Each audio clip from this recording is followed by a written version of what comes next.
Buenos días. Hoy la acción general, bueno, en primer lugar, deciros que hubo un cambio.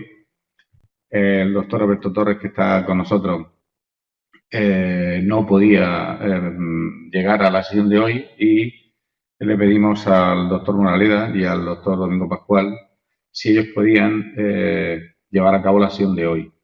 En principio, el planteamiento que tuvimos fue que una conversación que tuve con José María,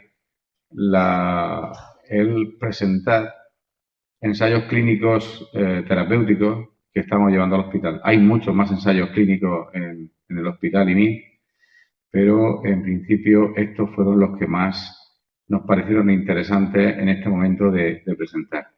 Y al mismo tiempo comentaros que Domingo Pascual ayer nos refirió que para él sería más interesante, puesto que el ensayo clínico está terminado en la parte de recogida de pacientes y que están analizando ya resultados, el poder llevarlo, digamos, a cabo presentando el mismo, ¿vale? Me pareció buena idea, incluso ahora con José María ellos van un poquito más retrasados, pero también podría ser interesante el que en esa mañana nos dieran resultados preliminares, pero bueno, como digo, será una cuestión que les plantearemos a ellos y que os traeremos también en sesión general.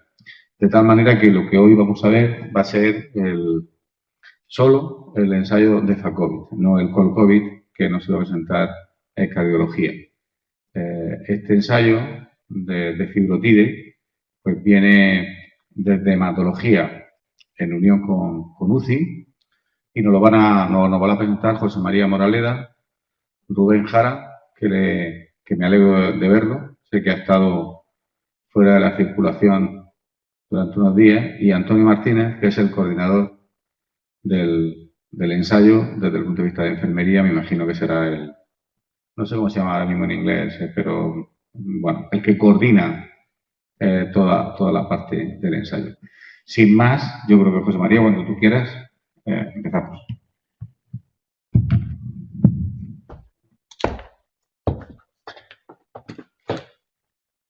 Muchas gracias, buenos días a todos. Me gustaría agradecer a la organización que nos permita presentar estos ensayos clínicos de investigación. Esta mañana vamos a presentar el fundamento. Más adelante, lógicamente, se presentarán los datos, que es lo realmente relevante. Y me gustaría comentar que este es un esfuerzo colaborativo relevante de todo el hospital, no solamente de la unidad de cuidados intensivos, sino también de infecciosas, de medicina interna, compañeros que están en primera línea viendo a estos pacientes en el laboratorio, bioquímica, inmunología, radiología, es decir, que intervienen prácticamente todos los servicios, farmacia, intervienen prácticamente todos los servicios y medicina preventiva, todos los servicios de este hospital, ¿no? De manera que esto es un esfuerzo colectivo. El ensayo se llama DEFA-COVID.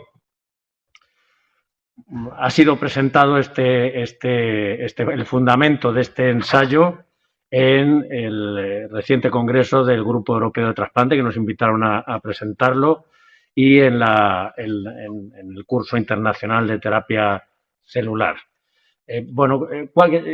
¿A qué problema nos enfrentamos? El problema son estas cifras, estas dramáticas cifras que no hemos sido capaces por el momento de yugular, tanto en el mundo como en España, como en nuestra propia región.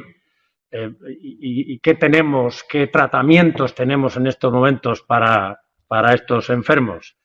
Bueno, pese a los datos iniciales de algunas series de casos y estudios prospectivos no aleatorizados o no controlados que parecían albergar alguna esperanza, luego ya en los estudios bien diseñados prospectivos con dobles ciegos y con control placebo, pues desafortunadamente todos esos medicamentos no han demostrado eficacia. En un reciente estudio de más de 11.000 pacientes de la Organización Mundial de la Salud, pues se demuestra que ni la hidroxicloroquina, ni el lopinavir, ritonavir, interferón, incluso el remdesivir, pues que no han sido eficaces. Esa terapia enfocada antiviral, enfocada directamente al virus, no ha sido eficaz, desafortunadamente. Tampoco lo han sido los antiinflamatorios enfocados a una sola diana. El tratamiento con tocilizumab, como podéis ver en la pantalla, no ha sido efectivo en prevenir la intubación o la muerte en pacientes hospitalizados con COVID en este estudio aleatorizado recientemente publicado en New England Journal of Medicine. Tampoco la inmunoterapia adoptiva con plasma convaleciente, en este estudio aleatorizado y randomizado y controlado, que tampoco ha demostrado eficacia, de manera que todas las aproximaciones que hasta ahora se habían realizado, directamente antivirales, directamente antiinflamatorias, unidiana, no han sido eficaces. El único tratamiento eficaz que tenemos disponible hasta ahora, demostrado por ensayo aleatorizado y controlado con placebo, es la dexametasona, además del tratamiento de mantenimiento, que yo creo que es muy importante. Hemos aprendido mucho en las hospitalizaciones, en la unidad de cuidados intensivos, a manejar estos pacientes, y probablemente eso ha tenido mucho impacto en la disminución de la mortalidad que estamos viendo actualmente en esta segunda oleada. Entonces tenemos que enfrentar, como decíamos, el nuevo enfoque que nosotros pretendemos darle es precisamente multifactorial. Hay un órgano y unas células a las cuales se les había concedido poca atención, que son las células endoteliales, y que, los datos que se van adquiriendo progresivamente demuestran que la afectación del endotelio es crítica para los efectos deletéreos que tiene esta infección vírica en el organismo humano.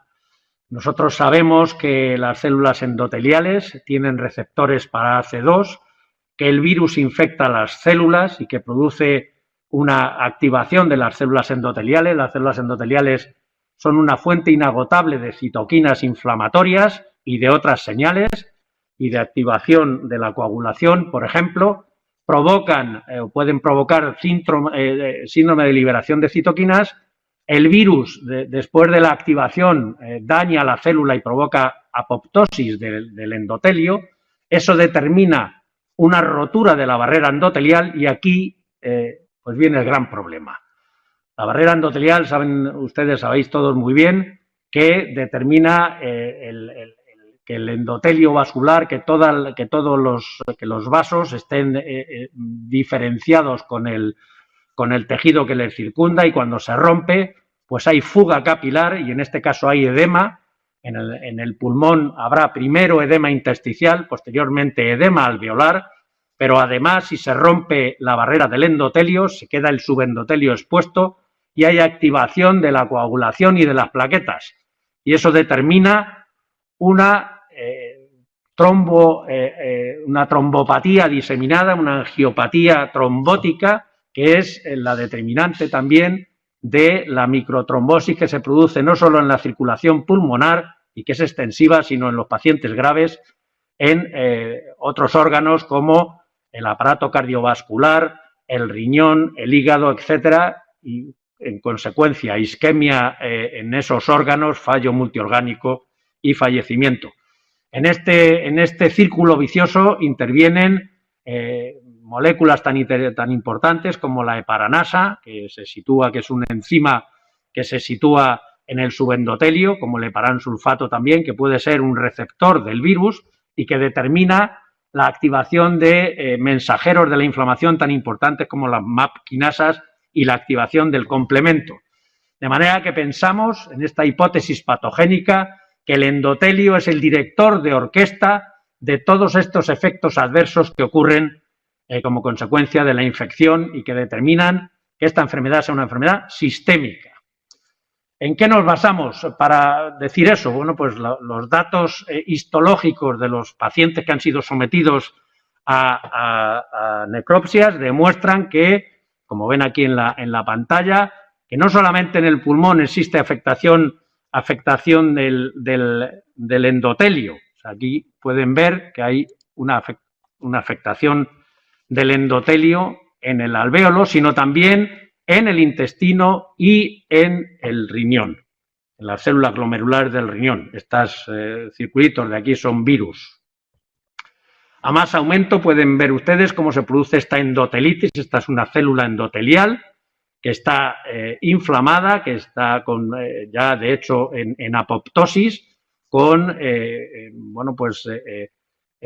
signos claros histológicos de apoptosis y los virus en su interior, y a más aumento pues se ven perfectamente esas células endoteliales llenas de virus. De manera que existe una infección endotelial claramente determinada de manera histológica y eso determina la endotelitis, la muerte de las células endoteliales y la disrupción, la alteración, la endoteliopatía y la alteración de la barrera endotelial, con lo que después sigue. ¿Qué es esto?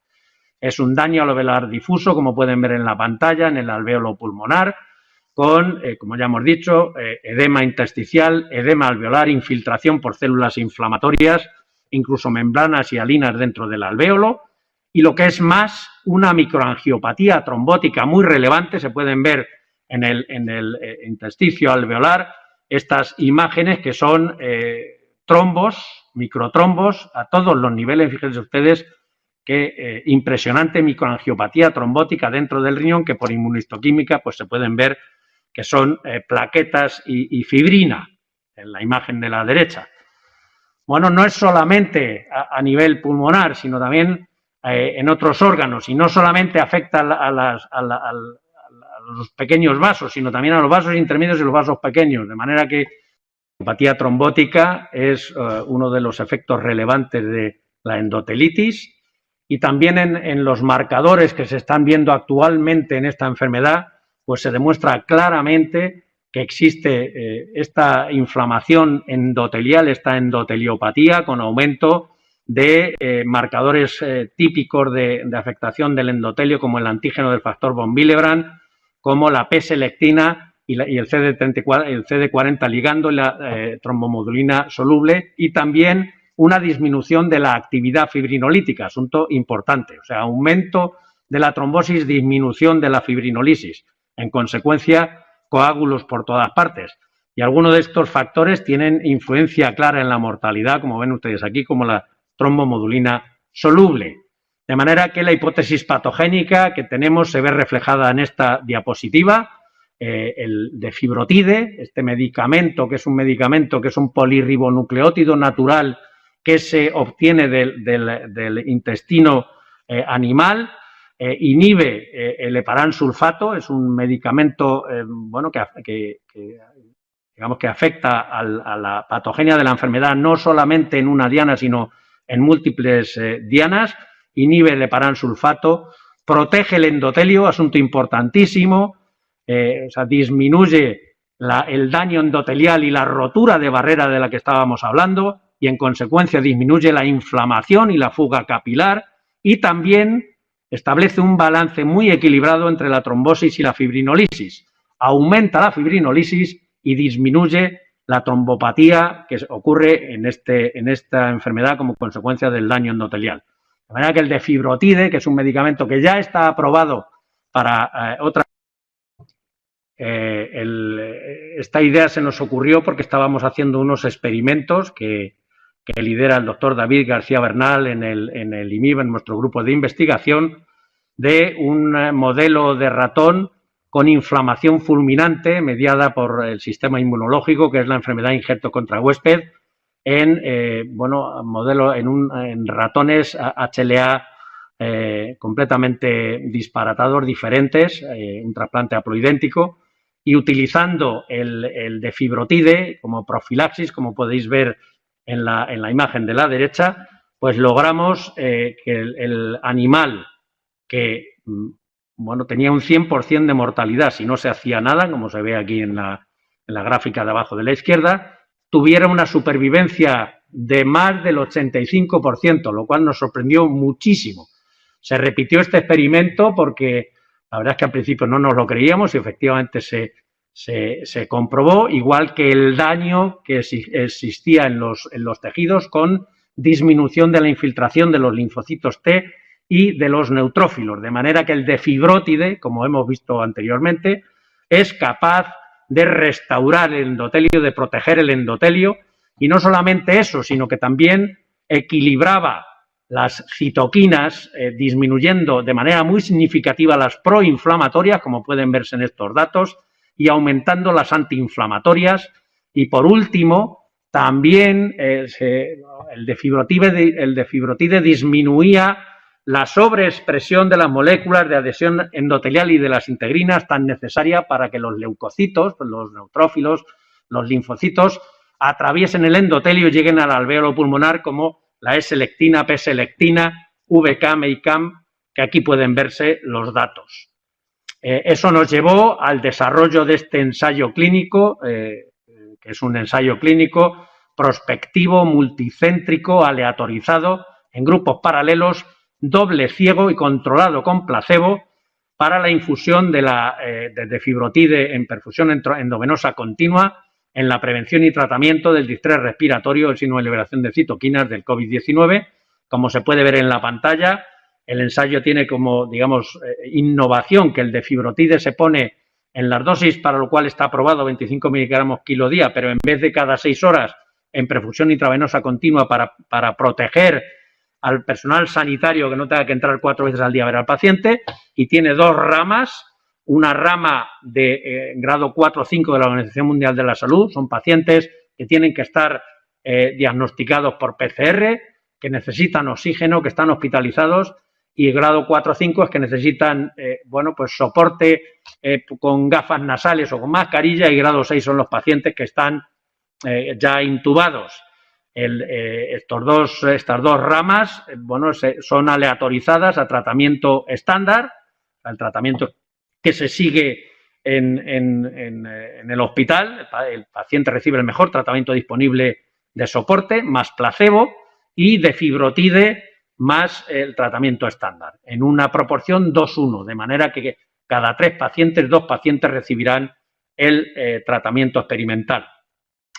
El objetivo primario es disminuir la mortalidad al día 30 y como secundarios, pues la seguridad, la mejoría clínica, respuesta biológica y respuesta radiológica.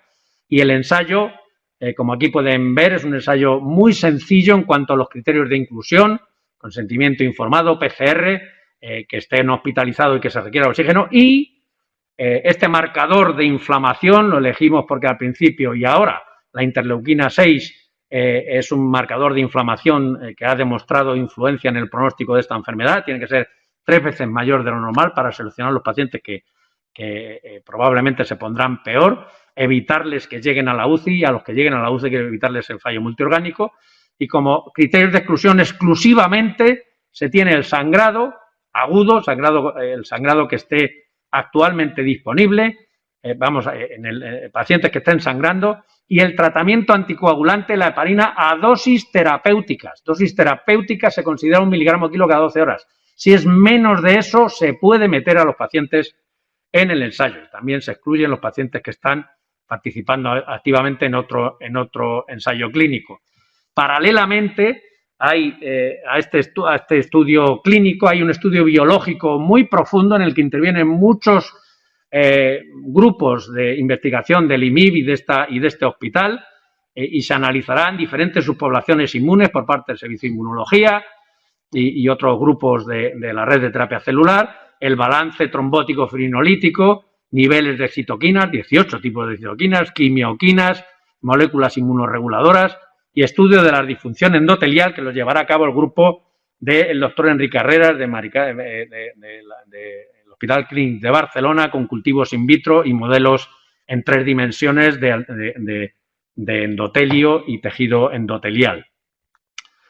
Bueno, fruto de ello ya son los primeros datos de estos biomarcadores que están pendientes de publicarse en Blood, se han enviado a publicar, y se demuestran que en los primeros 50 pacientes, no de este ensayo, sino de pacientes que están siendo vistos en el hospital por nuestros grupos, que hay un aumento, como ya hemos visto previamente, se ha confirmado, de antígeno de factor von Willebrand, actividad de factor von Willebrand, VCAM y otros marcadores de daño endotelial, y de activación del complemento, lo que va justificando, lo que va afirmando nuestra hipótesis patogénica.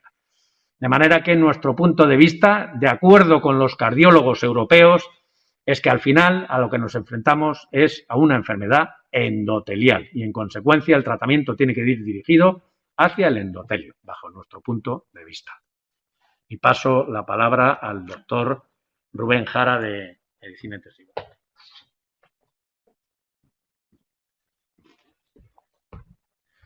Buenos días.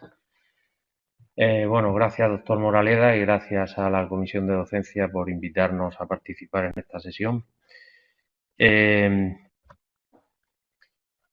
Desde el punto de vista de la medicina intensiva, de UCI, esta enfermedad, el COVID-19, pues su manifestación principal en adultos es la bronconeumonía bilateral y la aparición de distrés respiratorio. El distrés respiratorio es un síndrome en el que hay imágenes pulmonares bilaterales que aparecen en la primera semana después de una agresión, sea de tipo quirúrgico, infeccioso o inflamatorio, y que tiene unas características que es necesario diferenciar porque hay que excluir que esas lesiones pulmonares sean de un origen cardíaco.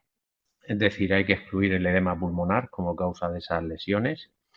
Y tiene una gradación, según esta definición de Berlín, pues tiene una gradación en leve, moderado, severo en función de la relación entre la PO2 y la FiO2 que aportamos al paciente con un respirador, y siempre teniendo en cuenta que tenemos que aplicar un nivel de presión, un nivel de PIP, presión al final de la expiración, por encima de 5 para evitar el colapso alveolar.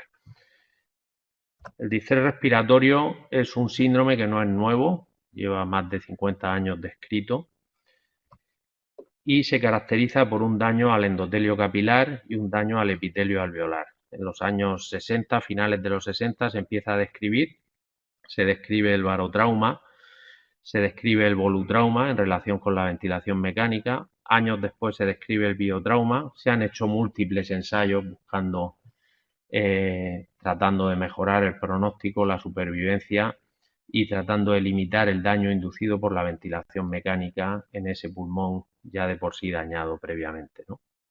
Dentro de esos ensayos, pues lo que se ha visto es que la ventilación mecánica protectora con volumen tidal bajo tiene un efecto de mejora en la mortalidad.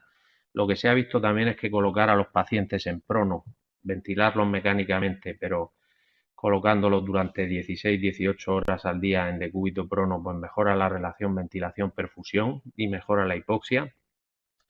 También hay ensayos con respecto al uso de bloqueantes neuromusculares, etcétera. Y mucha investigación por debajo de genómica, de terapia celular, etcétera. La incidencia del distrés respiratorio en series internacionales pues está en torno al 10,5% de pacientes ingresados en UCIs. Y en este daño alveolar tenemos que saber que el distrés respiratorio puede evolucionar posteriormente a fibrosis pulmonar. Eso hay estudios diferentes con series de casos diferentes. Y en por ejemplo, una serie de 159 autopsias con distrés en pacientes que habían tenido distrés respiratorio, se vio que el 61% de los pacientes que habían tenido una duración del daño pulmonar tipo distrés durante más de 3 semanas, el 61% tenían daño fibrótico.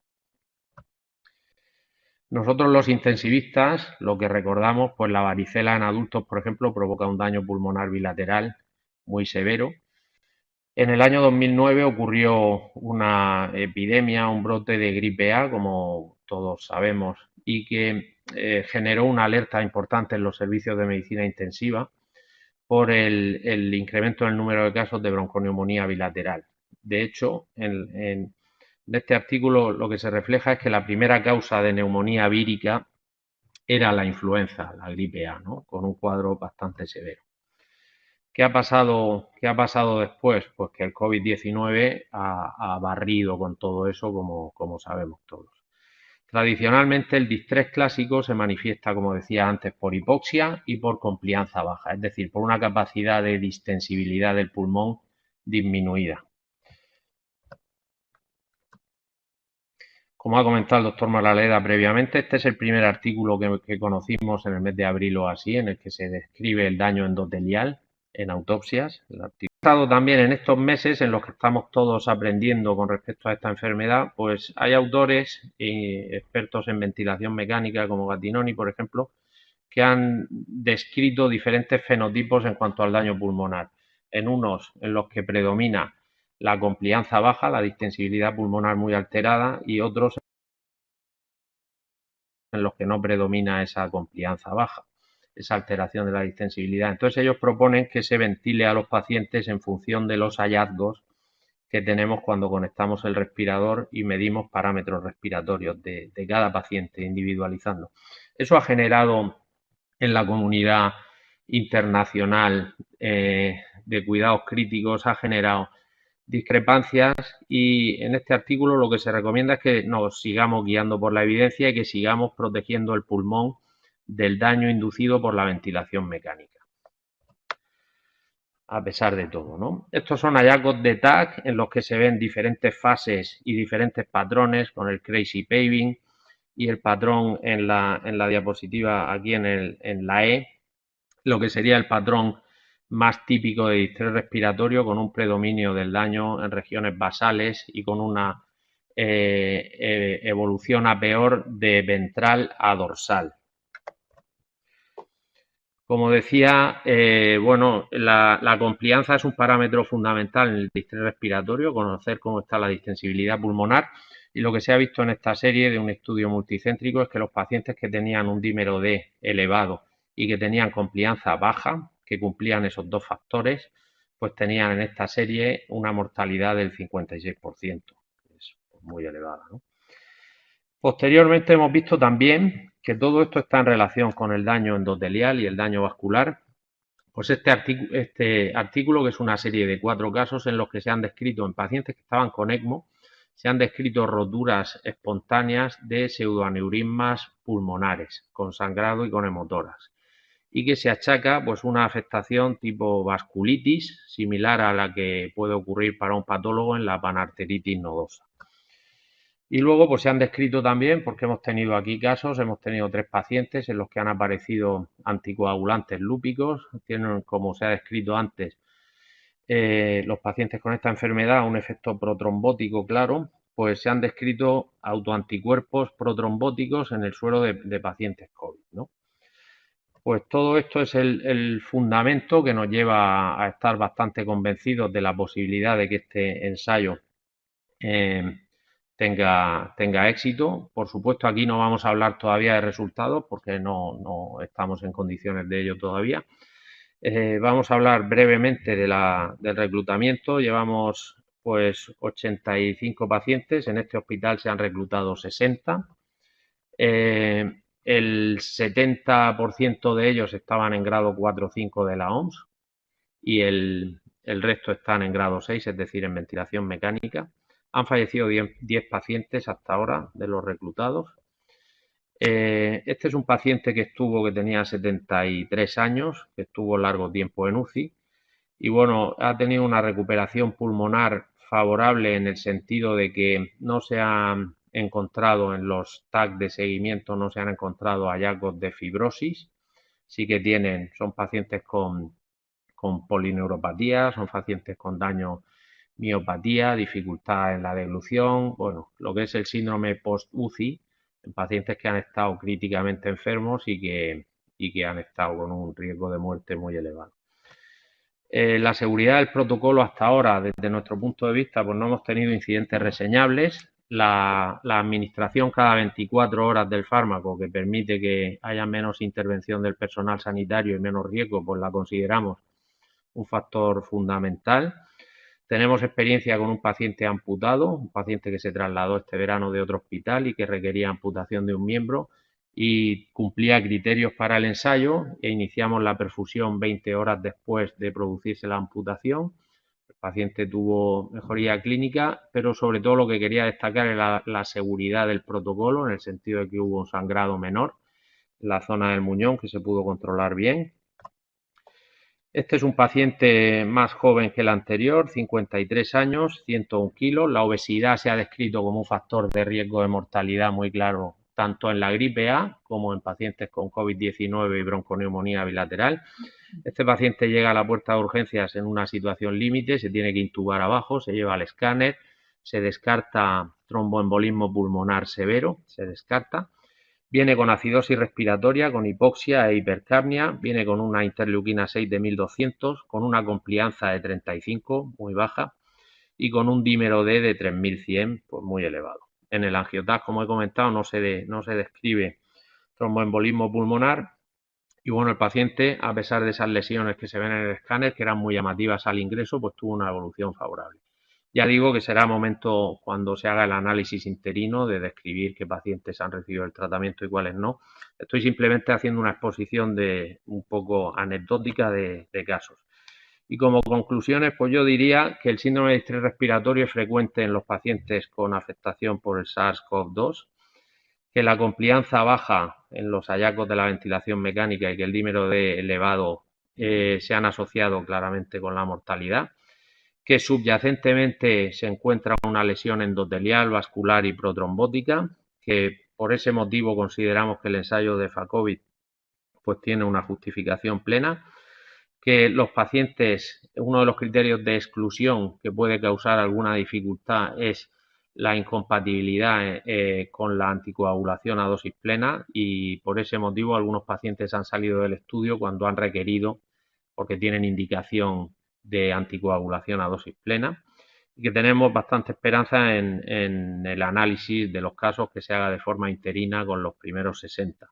Y quería también destacar, dar las gracias en primer lugar a mis compañeros del servicio de UCI por el trabajo impresionante que están desarrollando, muy laborioso y largo, pero quería darles las gracias públicamente. Y luego reflejar, pues que como ha dicho el doctor Moraleda, es un trabajo multidisciplinar en el que están implicados la mayoría de servicios del hospital, y bueno, ahí están reflejados también el papel de la enfermería es vital para que se pueda llevar a cabo el ensayo, y también mi reconocimiento para ellos, y luego los laboratorios de inmuno, de bioquímica, radiología, el IMIP, la planta de medicina interna, por supuesto, preventiva, farmacias, sin la cual es imposible, etcétera. Muchas gracias.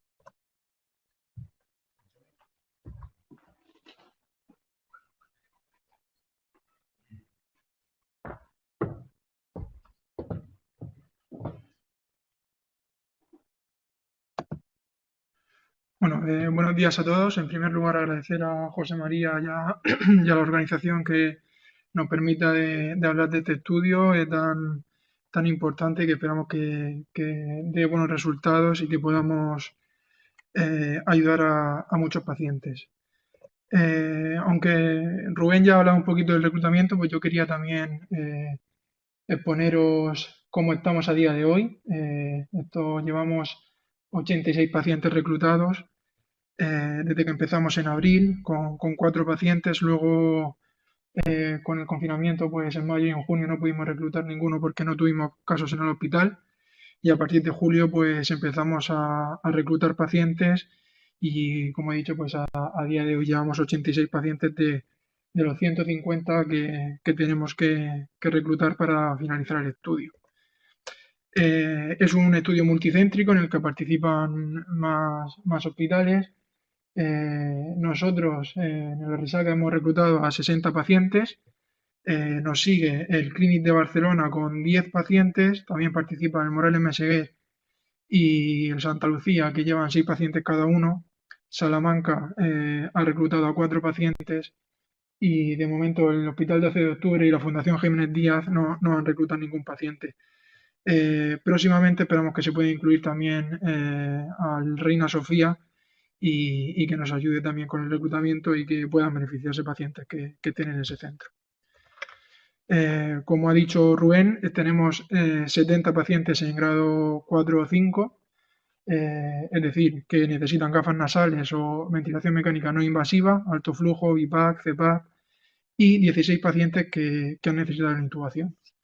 Un 80% son de grado 4 o 5 y un 20% son de grado 6.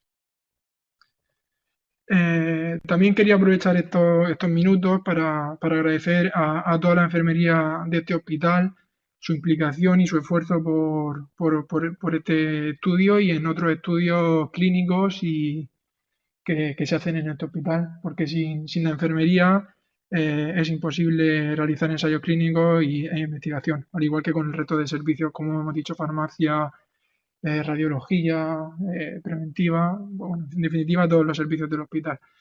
Pero bueno, yo quería aprovechar estos minutos para defender la enfermería. Enfermería es la persona referente del paciente y siempre que el paciente necesita algo, a lo primero que acude toca el timbre y enfermería está ahí para saber qué ocurre. Además, es persona de contacto pues, con el coordinador del ensayo, con el IP, con su médico que lo ve a diario. Es la que registra los datos, si toma la tensión, la temperatura, frecuencia, todo eso se encarga la enfermería de registrarlo. Si ha tenido fiebre, si tiene un dolor, pues todo esto lo hace enfermería. La recogida de muestras biológicas, la administración del fármaco y registrar la incidencia. Pues si se para 2 horas el fármaco por lo que sea, pues tiene que quedar registrado y eso pues es importante que lo sepamos, que hay que hacerlo y yo animo a que lo hagan con entusiasmo. Y luego, pues por supuesto, conocer protocolos y conocer el protocolo del estudio. Todos los supervisores de las unidades COVID tienen un resumen del estudio y yo espero que ellos se lo hayan pasado a todo su personal para que sepan por qué hacemos lo que hacemos, por qué hay que sacar sangre en el día más 7, en el día más 15, que es una gráfica que tenemos aquí ahora, que es el diseño del estudio. Desde que el paciente firma el consentimiento informado, tenemos 3 días para hacer todo el screening, pues, asegurarnos de que el paciente cumple criterios y que no cumple ninguna exclusión. Y luego pues son 15 días de tratamiento, desde el día 0 hasta el día 14, más 1, que es lo que dura la perfusión. Entonces, en total, el paciente está recibiendo durante 15 días el tratamiento. Y tenemos varias visitas claves, que es la basal, que se hace antes de que el paciente empiece el tratamiento, y luego la visita 7 y más 15, que se hacen durante el ingreso normalmente. Y en esas visitas, pues hay 2 cosas adicionales de lo que se suele hacer en práctica habitual, que es sacar una analítica extra que la utilizamos para los estudios paralelos que ha dicho José María. Esos estudios biológicos en los que queremos saber realmente cómo afecta la enfermedad a nosotros, a los enfermos. Y bueno, pues este es el diseño del estudio. Son 15 días de tratamiento y luego hacemos un seguimiento en el día más 30 y al día 60 de haber empezado el tratamiento. Enfermería, pues eso, se encarga de sacar la analítica, pues si ve que está en el día más 7 porque en farmacia sube con el día que le toca la medicación pone día 7, pues si nosotros vemos que en el día 7 le toca una radiografía y no ha venido nadie a hacer una radiografía o no se ha bajado el paciente a hacer una radiografía, pues podemos hacer un recordatorio a su médico, oye, a este paciente no le toca hoy una radiografía, tomar los signos vitales, pues tensión arterial, frecuencia cardíaca, temperatura, frecuencia respiratoria, que a veces nos cuesta, pero cuando entramos a la habitación y hablamos con el paciente, pues es relativamente sencillo saber si el paciente está taquipneico o está con una frecuencia respiratoria normal. Anotar siempre la oxigenoterapia que lleva porque eso nos ayuda mucho a saber cómo está el paciente, para saber si ha bajado del grado 5 al grado 4, cuánto tiempo está con gafas nasales, si ha necesitado BIPAC nocturna, CPAC nocturna, pues todo eso es importante para luego que los resultados sean de calidad. Y por supuesto, pues anotar los eventos adversos. No hemos tenido ningún evento adverso relacionado con la medicación. Hemos tenido 12 eventos adversos graves que se han enviado al responsable de farmacovigilancia y ha dicho que no son relacionados con el fármaco. Pero bueno, tenemos que vigilar, pues eso, si un paciente se nos pone hipotenso, si vemos que sangra por algún punto, pues avisarlo y sobre todo registrarlo en Selene para poder tener datos de calidad y que el estudio sea al final válido. Y por mi parte, nada más. Ya simplemente le doy el paso a José María Moraleda para que termine la sesión. Muchas gracias. Muchas gracias, Antonio. Yo creo que lo has dicho, es muy relevante. El papel de la enfermería es crítico en este y en todos los estudios clínicos y biológicos que se hacen en biomedicina. Y bueno, esperamos que con esta presentación hayamos sido capaces de convencerles de que el COVID es una enfermedad del endotelio y que los tratamientos dirigidos a proteger el endotelio tienen fundamento biológico y pueden ayudar a los pacientes, que es el fin último que nos mueve. Esta es la conclusión de nuestra sesión. El endotelio juega este papel fundamental en la patogenia del distrés respiratorio, como muy bien el doctor Jara ha expuesto, y el fallo multiorgánico en pacientes con COVID-19, que este medicamento, el de fibrotide, es un polirribonucleótido natural, no es un medicamento al uso, es muy parecido a la heparina, pero más potente, que puede cambiar la historia natural del COVID-19 por su mecanismo de acción pleiotrópico a diferentes niveles en la patogenia de la enfermedad. No solamente se enfoca a uno, sino que son múltiples los niveles donde puede ejercer un efecto beneficioso, y por eso nosotros pensamos que puede ser de mucha utilidad. Y evidentemente, para demostrarlo se necesitan estudios bien diseñados, prospectivos, aleatorizados, doble ciegos y controlados con placebo, como este que estamos realizando, para el cual necesitamos obviamente tener datos de calidad, de manera que podamos contestar a la pregunta de si es o no es útil para nuestros pacientes. Bueno, y estos son los agradecimientos de la multitud de personas que están haciendo esfuerzo adicional a lo que ya hacemos cada día para el tratamiento de estos pacientes, que me gustaría resaltar. Están todas, bueno, no todas, no están todos los que son, pero sí pretendemos poner de manifiesto que es un esfuerzo colectivo muy relevante. Ya hemos dicho los diferentes servicios, la enfermería, y hay también un grupo internacional que está muy interesado en esta aproximación terapéutica, en el cual pues están la Universidad de Harvard, Universidad de Milán, universidades de Londres y de Irlanda y de Israel también, ¿no? En los próximos 2 meses esperamos tener un análisis interino realizado por estas personas de altísimo nivel científico que ven ustedes en la derecha, que conforman el comité de expertos internacional fuera del estudio, independiente. Nosotros lo hemos propuesto, esperamos que el IMIB y que la FFIS nos permitan que este comité de expertos, entre los cuales se encuentra L.G. Wei, por ejemplo, ¿no?, que es el director de la Escuela de Salud Pública de Harvard, que se ha ofrecido él, porque está muy interesado en hacer este estudio, que nos permitan, insisto, desde nuestras instituciones, que este comité sea nombrado y pueda realizar este análisis interino para tener cuanto antes datos que, bueno, pues que podamos aquí exponer en esta sesión en los próximos meses, y que sean, ojalá, favorables para nuestros pacientes y podamos, bueno, pues, abrir este estudio, ¿no? El ensayo, como saben, está financiado por el Instituto de Salud Carlos III y también ha sido aprobado por la Agencia Española de Medicamentos y Productos Sanitarios, de manera que tiene todo el rigor científico disponible y también la máxima seguridad y garantía científica. Muchas gracias por vuestra atención y estamos a disposición para las preguntas.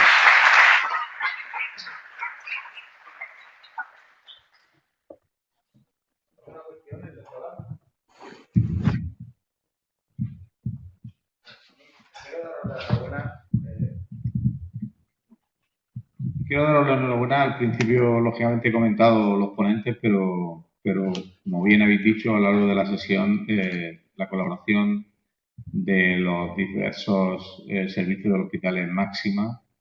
Desde el punto de vista de planteamiento, yo creo que es impecable, José María. No veo nada en lo que podamos o lo que podáis haberos errado. Es decir, el planteamiento fisiopatológico creo que tiene poco que discutir. Solo tendremos que ver que efectivamente, y espero que así sea, tengáis éxito en la comprobación de que efectivamente el defibrotide es eficaz en este planteamiento patológico. Y le iba a preguntar a Rubén, puesto que estamos hablando de dos enfermedades virales que tienen como consecuencia patogénica la afectación pulmonar, ¿en algún momento cabría la posibilidad de plantear una comparación entre pacientes con influenza, con gripe y pacientes con COVID-SARS-2? Es decir, etiopatología, desde el punto de vista pulmonar, parece muy parecido el daño que la reacción viral hace a nivel pulmonar. Parece que aquí tenemos más casos por su índice de mortalidad, pero bueno, podría ser el tributario también de beneficiarse, llegado el caso, uno u otra patología. No sé si los dos. Pues, a ese respecto he querido comentar el artículo de Ackermann, que es ese que habla de las autopsias, porque es verdad que para los que llevamos unos pocos años en la UCI, lo que nos llama la atención es que en adultos el síndrome de distrés respiratorio de etiología vírica, pues nos llama mucho la atención la varicela en adultos. Luego en el año 2009 surgió la influenza A, la gripe A, y en ese contexto algunos subtipos o algunas cepas de virus tienen esa capacidad de inducir ese daño pulmonar. Y por eso ese artículo lo que refleja es precisamente lo que estás comentando, que es la comparación en el daño fisiopatológico. Desde el punto de vista macroscópico pulmonar es similar, pero desde el punto de vista vascular hay diferencias significativas en la serie de autopsias que presenta Ackermann, que describe la angiogénesis, describe la microtrombosis y describe el daño endotelial. Y por eso me parecía muy relevante comentarlo aquí, porque hace más énfasis en el fundamento fisiopatológico ahí está el artículo, que es un New England de Ackermann y que son 159 casos, ¿no? Describe daño endotelial severo asociado con la penetrancia del virus, el SARS-CoV, en la célula endotelial y con trombosis vascular, microangiopatía y oclusión de capilares alveolares. Y luego angiogénesis. Entonces sí, yo creo que es relevante lo que has comentado y que este artículo corresponde un poco a esa pregunta. José María. Si me permites añadir alguna apreciación, es que, bueno, si logramos demostrar que este medicamento efectivamente protege el endotelio, servirá para los dos, para las dos enfermedades, ¿no? De manera que, bueno, esta idea que me gustaría resaltar, que es una idea murciana, que es la primera vez en el mundo que se pone defibrotide para esta indicación y de esta manera, en perfusión endovenosa continua, es la primera vez, por eso están tan interesados los profesores internacionales que he comentado. Si realmente es positivo, bueno, abre unas perspectivas de tratamiento, de indicación de tratamiento para cualquier tipo de endotelitis. Y recuerdo que, por ejemplo, las enfermedades inflamatorias crónicas tienen endotelitis de base, la diabetes tiene endotelitis, las enfermedades cardiovasculares tienen endotelitis, las enfermedades autoinmunes tienen endotelitis insospechadas. En concreto, en el distrés respiratorio, pues los biomarcadores que he demostrado